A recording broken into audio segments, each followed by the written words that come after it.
এই বাংলাদেশ জামাতে ইসলামী আমাদের হিন্দুদের নিরাপত্তার জন্য এগিয়ে আসছে।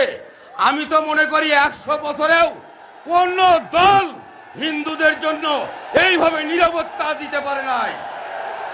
এই দৃষ্টিকোণে ইতিপূর্বে আমাদের পূজা পার্বণ ধর্মীয় অনুষ্ঠান করতে গিয়ে পুলিশের অনুমতি নিতে হয়েছে, পুলিশ পাহারা দিতে হয়েছে। এইবার আমাদের কোনো মন্দিরে পুলিশের প্রয়োজন হয় নাই। আমি চাই যে আজীবন আমাদের বাংলাদেশের জামাতে আমির ডক্টর শফিকুর রহমান, আমি মনে করি উনি সম্ভাব্য প্রধানমন্ত্রী। উনি যদি এই দেশের দায়িত্ব পেয়ে যায়, আমরা আজীবনের জন্য কোনো নির্যাতিত হব না। আমাদের কোনো ধর্ম অনুষ্ঠান করতে গিয়ে কোনো পুলিশ নিরাপত্তার প্রয়োজন হবে না।